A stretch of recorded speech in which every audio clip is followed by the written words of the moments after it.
I'm 48 hours in, and I consulted with a now good friend of mine, Joe Rogan, and I've been doing a lot of the stuff that he recommended in his podcast. Just so I could show you the lesions on my foot here, Rob. So if I have enough room on this camera, let me see if I could. Oh, there's no lesion. There has been no greater falling down from earth than from this guy, Aaron Rodgers. Aaron thinks that he's the relative on Thanksgiving that nobody wants to, get caught in a corner with because this guy tells you the hard truths. Oh, yeah. When in reality, it's because you've told me to read 48 Laws of Power and about the Illuminati every Thanksgiving for a decade, and I'm tired of it. FS1's Nick Wright, not a fan. I realize I'm in the crosshairs of the woke mob right now, so before my final nail gets put in my cancel culture casket, I think I'd like to set the record straight on so many of the blatant lies that are out there about myself right now. Are you vaccinated, and what's your stance on vaccinations? Yeah, I've been immunized. The quarterback backpedaled Tuesday to take responsibility. And I do realize that I am a role model to a lot of people. And so I just wanted to start off this show by acknowledging that, I made some comments that people might have felt were misleading. And, to anybody who felt misled by those comments, I take full responsibility for those comments. Everyone in the squad knew I was not vaccinated. Everyone in the organization knew I wasn't vaccinated. Some of the rules, to me, are not based in science at all. They're based purely in trying to out and shame people, like needing to wear a mask. Rodgers went from lovable franchise quarterback to misinformed conspiracy theorist really quick. Listen, Mr. Pfizer said he didn't think he would be in a vax war with me. Oh, boy. Didn't think he'd be in a vax war with me. This ain't a war, homie. This is just conversation. But if you want to have some sort of duel, debate, have me on the podcast. Come on the show. Let's have a conversation. Okay. Pass it out. Let's do it like in John Wick 4, right? So we both have a second. Nice. Right? So somebody to help us out. I'm going to take my man, RFK Jr. Okay. As an independent. Rodgers being an RFK supporter, not surprising in the slightest. When you perpetuate false information about an individual. How many people do you think you killed? What's your count? How many grandmothers? Yeah, Let's just do grandmothers. I'm get into the quarterback room. I'm nervous. I don't know what this is like. This guy's the GOAT. This offense is a real West Coast offense. Like, there's a lot of responsibility.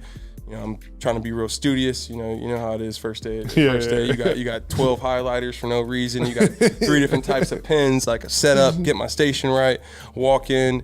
Aaron looks right at me and says, All right, pick the wrong seat. Pick all my stuff up, move it over. Things are great, cool. I'm going to get set up here. Shut the door, and the first thing that comes out of Aaron Rodgers' mouth was, "You believe in 9/11?" Yeah, I mean, why wouldn't I? He was like, "You should read up on that." Okay.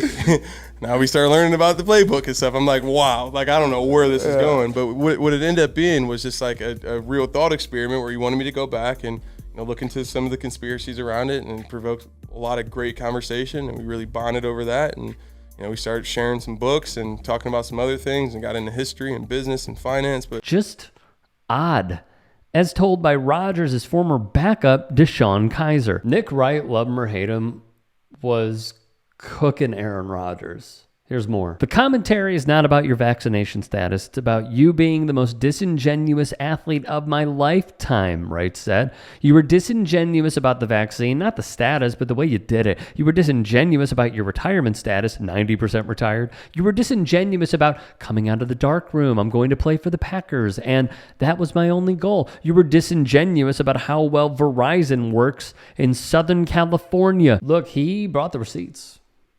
None of this is ill-founded. All of it accurate. Here's more. You were then disingenuous about whether or not you wanted Randall Cobb, Allen Lazard, and Tim Boyle on your team, or if Joe Douglas is just quite simply the worst talent evaluator in NFL history. You were disingenuous about why Nathaniel Hackett is the OC. You're now disingenuous about your own comeback. which you were disingenuous about the whole time. This isn't about anyone's private medical decisions. It's about the biggest look at me Louie.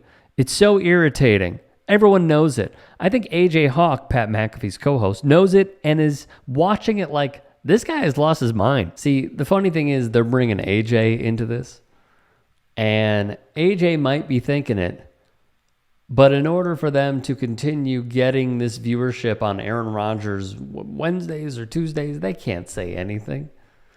If they were to do so, it would ruffle the feathers.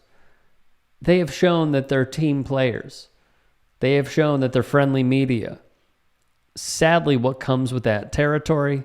Not being objective in the slightest. Via the fine folks at Awful Announcing. Wright wasn't the only FS1 personality to target Aaron Rodgers. Skip Bayless would say that Aaron Rodgers is the all-time master media manipulator. He just pulled off becoming year-long the most talked about, written about, debated about New York Jet, and he played 4 snaps this year. Many people were a bit skeptical about that aforementioned time Wright challenged Rodgers to a debate. Now, it'd be fun to watch, if only to see how many times Wright could stick the word disingenuous into the conversation. So yeah, I'd love to see this debate. Is it going to happen? No. Because Aaron Rodgers would rather take on someone, in his mind, like a Travis Kelce, and not a Nick Wright, who keeps tabs on Aaron Rodgers' shortcomings.